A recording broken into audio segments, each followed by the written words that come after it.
Ahoy hoy! Welcome back to my channel. Today, I'm covering the unsolved murder of Donna Dustin. Yes, I'm finally doing it today, and I'm nervous as hell. So this is an unsolved murder from my hometown in Maryland, from Bowie, Maryland. And it happened in 1973, about 9 years before I was born. So yeah, I never met Donna. Didn't have the pleasure of meeting her at all. Because I wasn't born yet. So we'll go on and talk about what happened. I don't think I'm going to go into a lot of details about some things. But I'll cover certain things and just hope that this video may help some people come forward with information. Whether you were there directly or you heard someone that was there.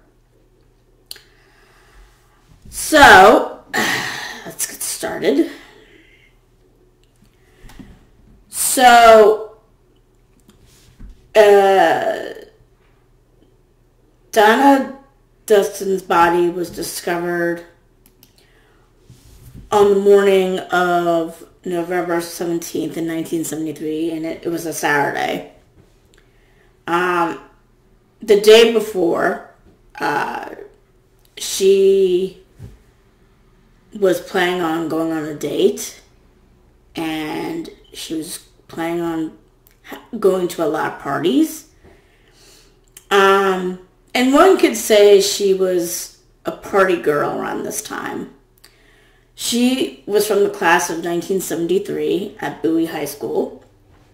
And my dad thinks that my uncle was from her class.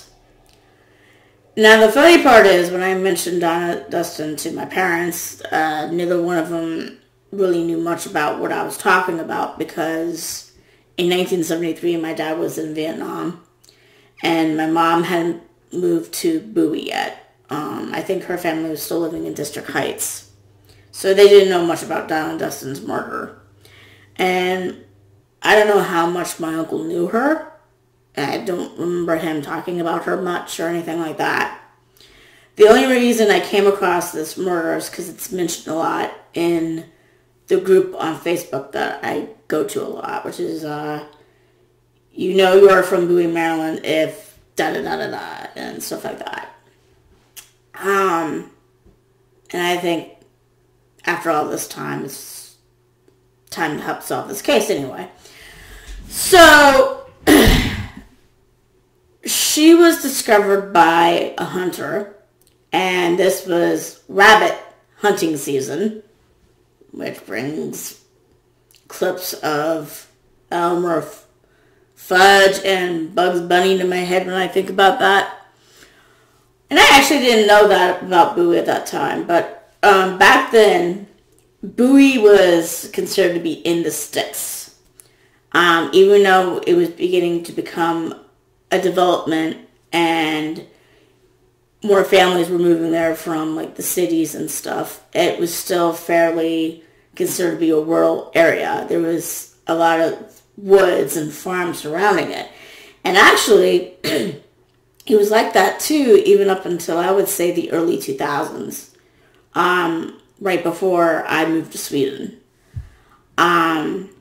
So yeah, for the longest, and not only that, but Bowie was considered to be, especially when I lived there, was considered to be a sleeping city. In other words, a lot of people lived there, but most people worked outside of Bowie. And when you think about Bowie, Maryland, Bowie, Maryland is right smack dab in the middle of a triangle of three major areas. You have Washington, D.C., you got Annapolis, which is Maryland's capital, and then you got Baltimore, which is Maryland's largest city.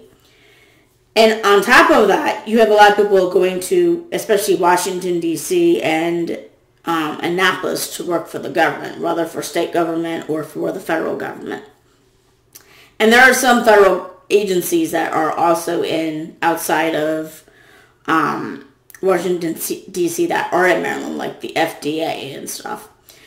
So, and I think the Department of Agriculture, because you remember my reference from the Goat Man, where you had a facility there, and the Department of Agriculture had to literally tell people that the Goat Man wasn't real. So yeah, you had stuff like that, even in Maryland, even as far as Bowie and Beltsville and all this other stuff. And also on top of people going to Washington, D.C. and Annapolis and other places in Maryland that had like a federal agency there, you also had military bases like Fort Meade, Andrews Air Force Base. So there were families there that were also working for the military. So yeah, and but despite that, it was like a sleepy city or a sleepy town and all. But people thought that it was a safe place to raise kids. Rule number 1, never assume you're safe anywhere.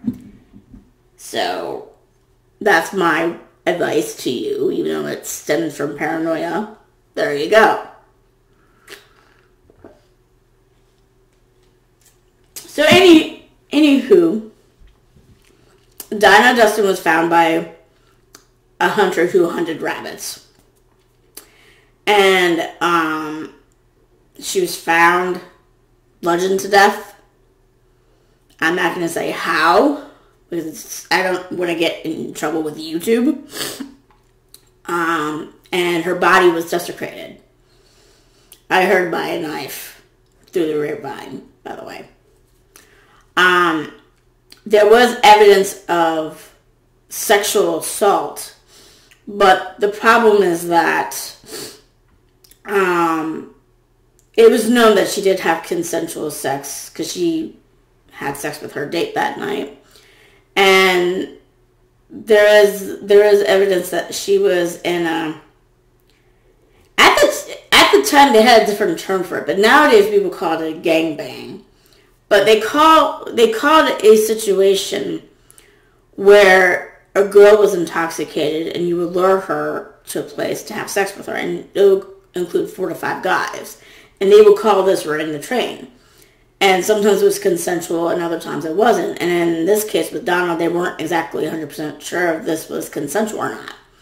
But either before she died at one point or after she died, someone did something to her body that indicated that there was some major sexual assault going on. And of course, they don't know where this happened exactly, because the place where she was found, there was no traces of blood much. Her clothes were missing. There was no weapons available. And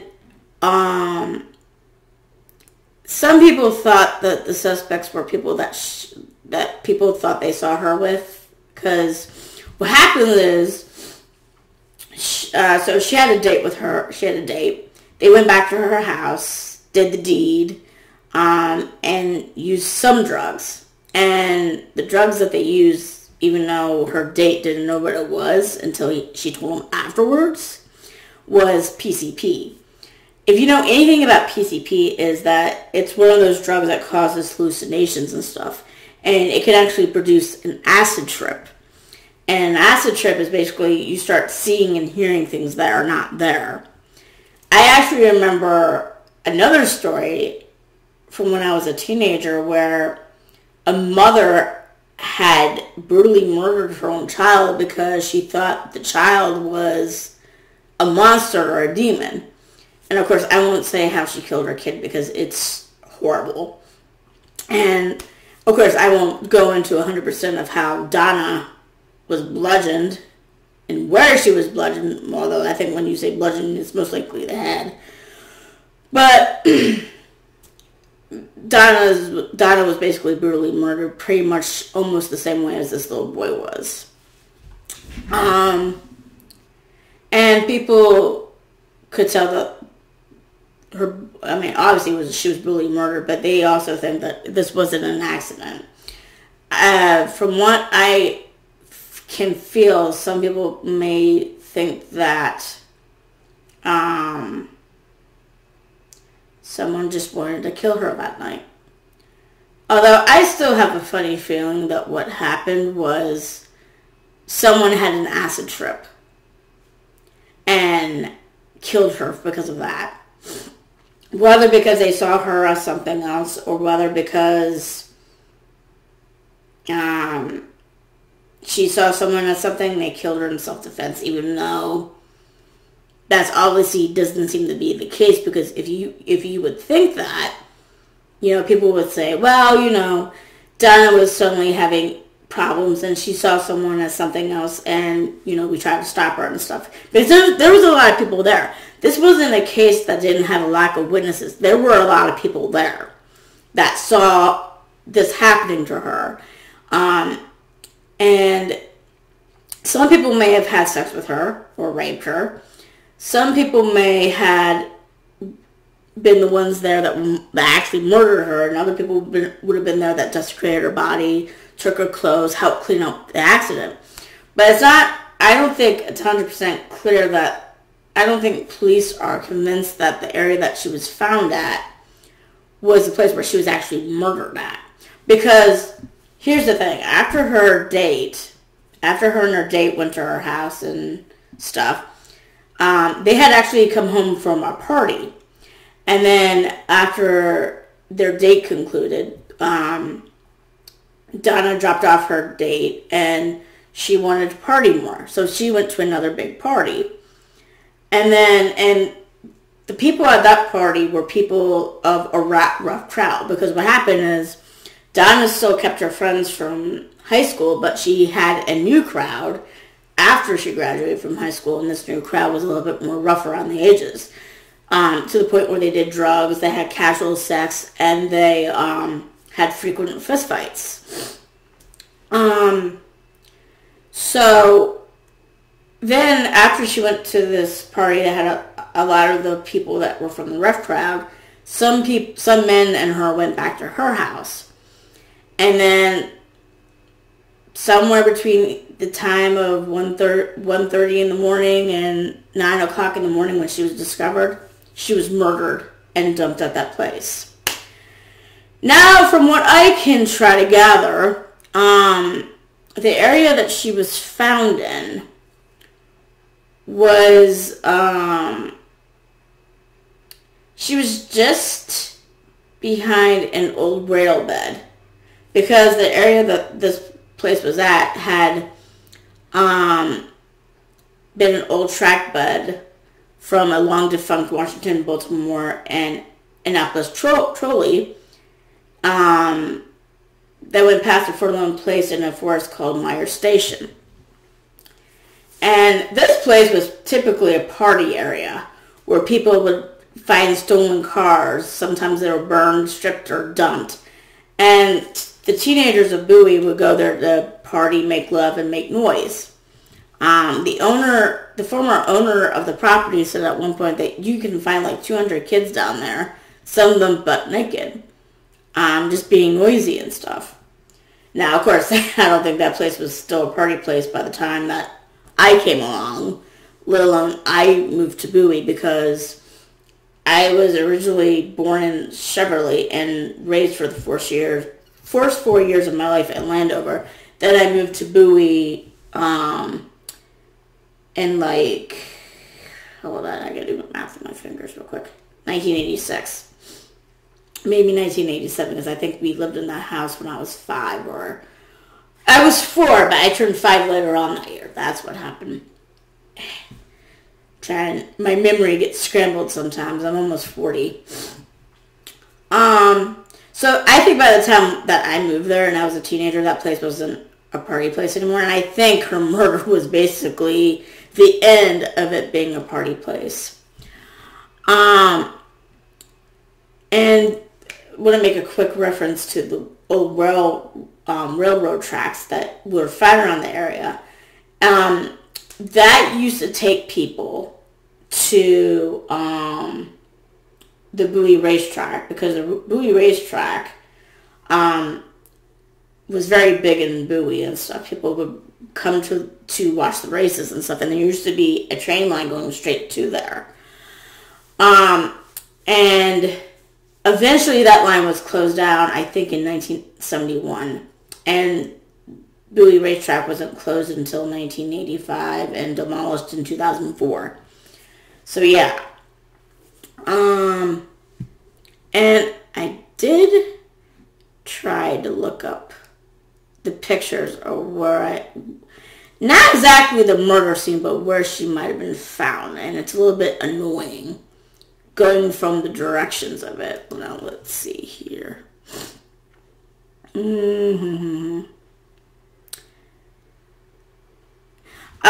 They also say that the people who dumped Donna Dustin at Meyer Station left 2 sets of footprints behind. But other than that, at the time that this happened, there was really no suspects other than her date initially, which she was quickly cleared. But it wasn't until like 25 years later after the fact, which I think was in 1999 or 2000, where the case was reopened, because at that point you had DNA testing. In 1973, you didn't have DNA testing yet, so you couldn't test for semen, blood. You couldn't even do the hair follicle drug test, because drugs were not detected in hair until 1977. And then cocaine wasn't detected in your hair until basically 1980. So they reopened the case in 2000 because they were able to do DNA samples now. And also, I'm going to get there in a bit. Excuse me.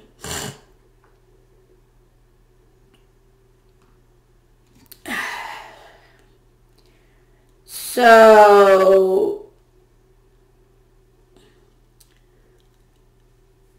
back in 2000, when the case was basically reopened again, they were still having trouble finding people coming up and willing to talk. Now, in 1973, too, the case had been taken over by the Arundel Police Department because, Donna's body was found on the Arundel County side and not PG County. Although PG County Police did help the Arundel Police as well. But at the time that this happened, there was like a drug raid or drug bust or drug investigation going on in Bowie. So a lot of people that were using drugs that day would be very, very weary about talking to anybody about what happened. So like when this case was reopened in 2000, they were checking into fresh tips. And some people mentioned some people from Dustin's small group, or Donna Dustin's small group of people, that they believe she met the party and was around. And some of them will not discuss the events of that night. One still thinks it's too emotional to talk about. And the other man, and this is like 2 out of the 4 or 5, he lives in Syracuse, New York, and the third member lives in Orlando, and one could not be located and the other one had died. Now here's the thing. So there was actually 2 that lived in Orlando. Another source told me this. And I heard from the group that somebody did confess to the detectives that they did kill Donna. And, they moved to Orlando and stuff like that. And I remember raising my eyebrow at that, because you would think that if someone would confess to murdering someone, you wouldn't let them move to Orlando, or you would arrest them and convict them. Well, it turns out this person that confessed was very, very out of his mind when investigators went to go talk to him. And one of them did thought he was confessing, but the lead investigator was like, he's so damn out of his mind, there's no possible way that we can take this seriously. Because he was very, very, very, very off his rocker. Because he was into heavy drug use and stuff like that. And probably high out of his mind. And I do know that people have gotten in trouble for making claims that were false, whether because they were under pressure from police investigations, whether because they were out of their mind with a mental illness like schizophrenia, because when you have schizophrenia and you're having one of those episodes, sometimes you cannot decipher what was real and what is not. And, psychosis. And not to mention, it does produce hallucinations on its own. And then you could also be high off your ass. And then I was trying to figure out what could be behind a reason for someone to make a claim that they did something when they didn't, because I remember watching a scene from The Thin Blue Line that had Rowan Atkinson. And I think the episode involving fire or whatnot, there was a character that called into the station making claims that he did stuff like killed JFK and, he set this thing on fire and all this other stuff. And it was just a man either who wanted detention or something. I was actually trying to figure out what would lead someone to do that. Unfortunately, I couldn't find anything when I did research on it, but there are people out there who can do that. So I had thought about that too when I heard about this suspect in Orlando. Well, the suspect that claimed to kill Donna, that the lead investigator didn't take the confession seriously because he was absolutely out of his mind on drug use. That guy ended up dying in, I think, 2004 from his addiction. And then there was another person not far away from him and also in Orlando that had, I don't think, given away too much. But let me double check that part tidbit.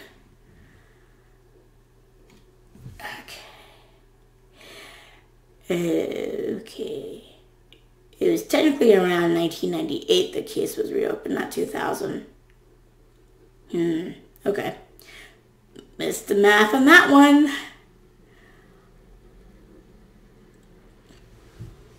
Okay. So, when this case was reopened in 1998, it went from being from the Arundel County Police to the Arundel County DA's office. And a lot of people... Okay, I could get to that part later. Hold on. I'm just trying not to go off topic and then go on topic again and then go off topic because that would be very, very infuriating from what I can imagine.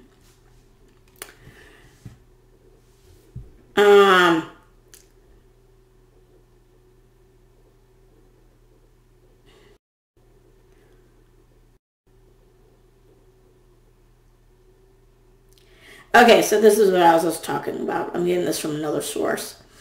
The detectives went to investigate another possible suspect who they believe might have been with the Orlando suspect at the scene in 1973. This particular suspect moved from Bowie to Ellsworth, Maryland. And the investigators thought he was on the verge of confessing but refused to admit anything. And then he died not long after that interview from unsuccessful surgery. And then, of course, 4 or 5 years after this one suspect died, then the other one that died in 2004 happened.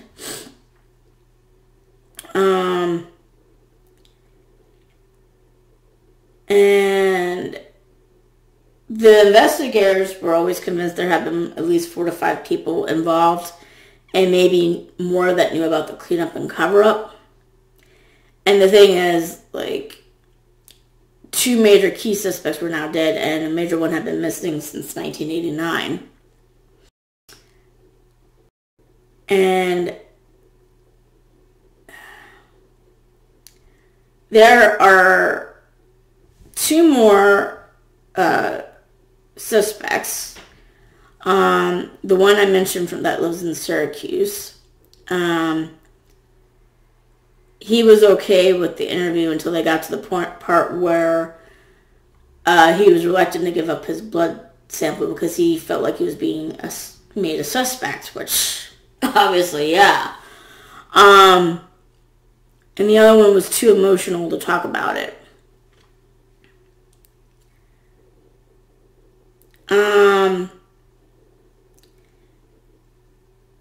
And there is another suspect who believed hosted the party that Donna went to, but a lot of people feel like he's been investigated too much and he's pretty much ruled out.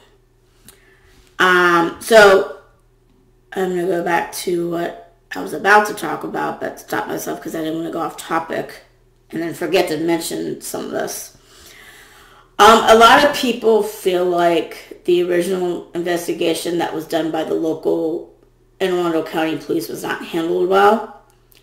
At the time, they were understaffed, less experienced, and not familiar with many of the people that were interviewed with as were the PG County Police.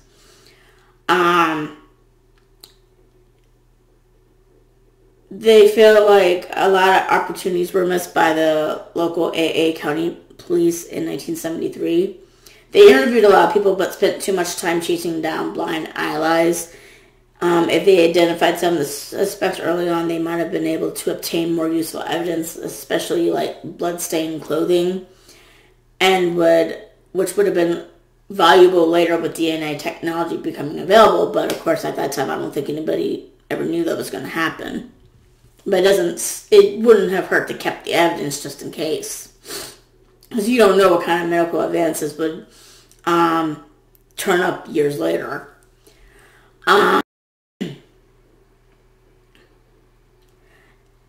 And when the investigation was turned over to the Arundel County DA's office in 1998, people felt like that department had a much higher level of expertise, along with possibility of doing DNA testing. But the evidence they had was limited, and of course some things cannot be known because some stuff is still confidential from the DA's office and stuff. Now, in the initial report from an Annapolis paper that was published 2 days after her murder, supposedly a lug wrench was retrieved from her body. I'm not going to say where, and they didn't tell me where, but they said that it was never confirmed that a lug wrench had been removed from her body. Because if they had that, that would be considered to be a weapon, which would have fingerprints on it and blood, and they could use that to solve the crime, but they don't have that. There was also little to no blood samples found at the scene, which means that Donna had lost a shitload of blood to the point where they couldn't do much with that. Her clothes were never found. No blood-stained clothes or other samples were obtained from any of the suspects. No weapons were found. They were believed to include a tire iron, monkey wrench, or other blunt object that would have caused the fatal wounds. As you know, she was bludgeoned to death, and there was a knife believed used to desecrate her body, most likely after she died. And basically, the killers, and anyone that had any help in doing the cover-up of the murder did a good job hiding all the blood evidence and stuff.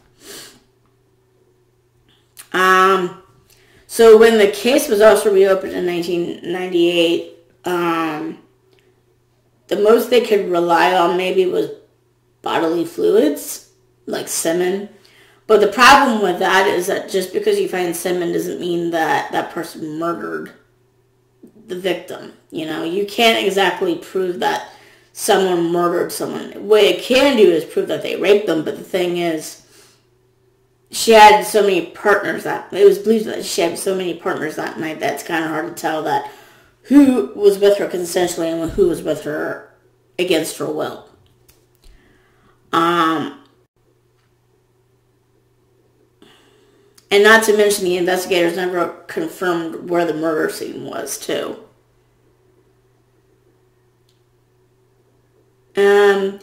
The thing is that they believe that she was very, very intoxicated and high when she was removed from her home, whether she was willing to go or not. And they think that wherever that place was that she was led to, things got out of control and she was beaten to death. And of course, as I mentioned, PCP was one of the drugs involved, and it may have been more than one person that was high on that thing. So that makes me wonder if, if someone saw her as something, or there was an acid trip somewhere along the line and things went to hell because of that. But no one will know for sure. The investigators have not revealed who did or did not pass the DNA tests involving the body fluids. Mainly because of my aforementioned that semen is an indicator of who killed someone. It's an indicator of who raped, of who you've been with, and if it's possible if they raped you. But again, with Donna, it's a mixed bag of consensual and possible rape, although no one's sure of that.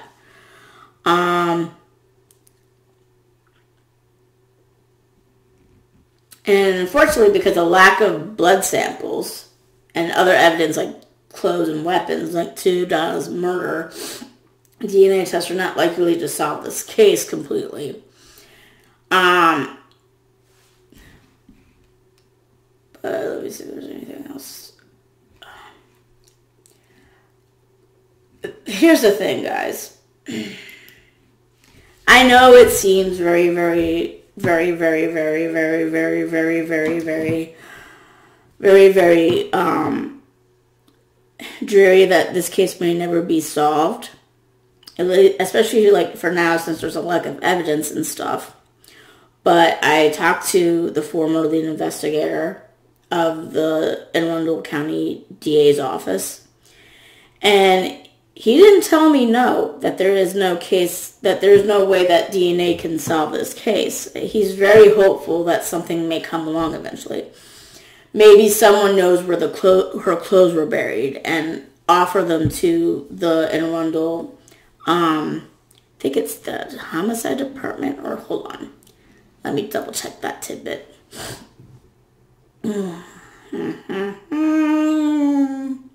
I'm looking at a lot of sources right now, guys. Just bear with me.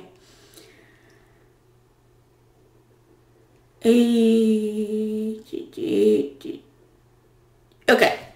So right now, her case remains open with the Arundel County Cold Cases Homicide Unit.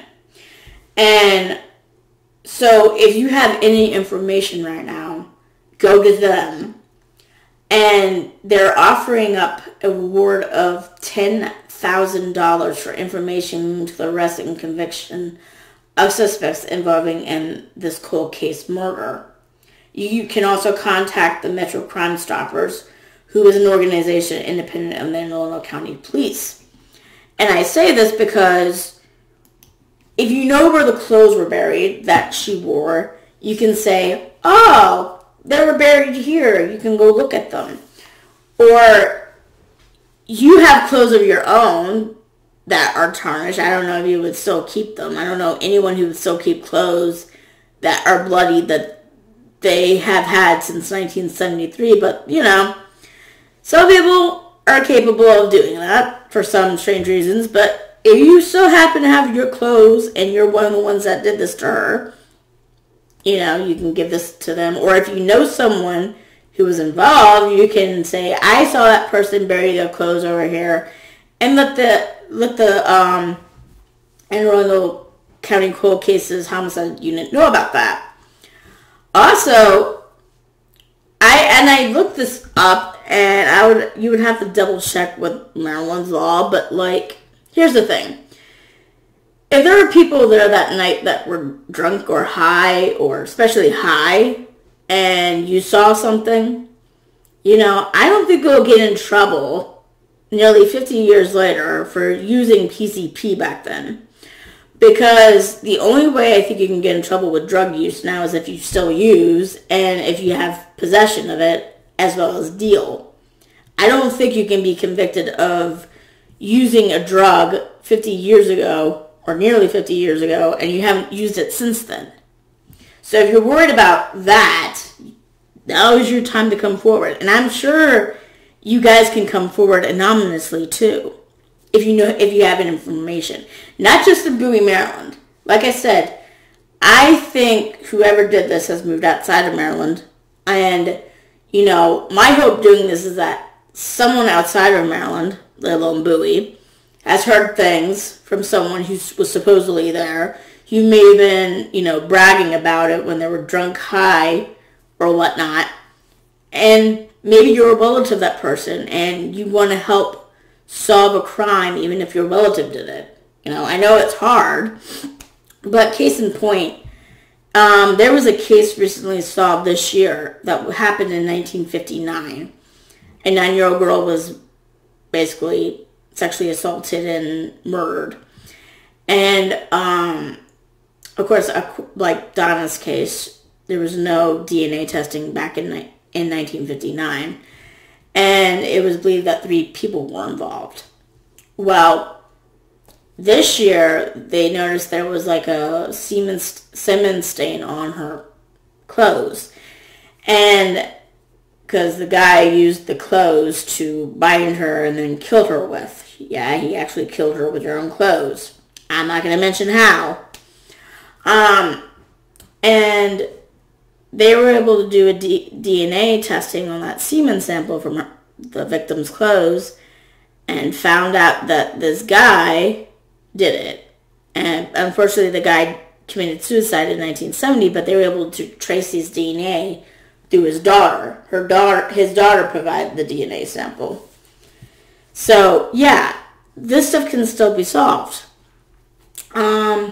Just, if you know about something, I'm sure you can go to, an Arundel County Cold Cases Homicide Unit and tell them anonymously what happened, or be brave and say who you are and say, I saw this person doing this and all that.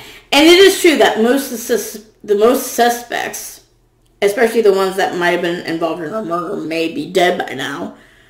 But, if you know something, just come forward. Help this family, her surviving relatives, get closure from this. Have someone get held accountable for this. And hopefully justice. It's time for this case to be solved. Because there's a lot of people out there that supposedly knows what happened to her, but they're too scared to say anything. And it was because you used drugs at the time. Well, if you haven't used drugs since then, now's the time to do it. So, I'll put a lot of links in the description box so you read more about this, because I was afraid of mentioning some stuff because YouTube might get on my ass about it. And also will link the website of the Arundel County Cold Cases Homicide Unit, as well as the Metro Crime Stoppers, so you guys can get information about this too. So, yeah, just, if you know anything, and it's solid evidence, like where her clothes were buried, tell them. Just tell them. If you were afraid to tell them because you were afraid someone's going to go after you, and they're now dead, go for it, Or if you've heard someone, overhear someone talking about this murder, go for it.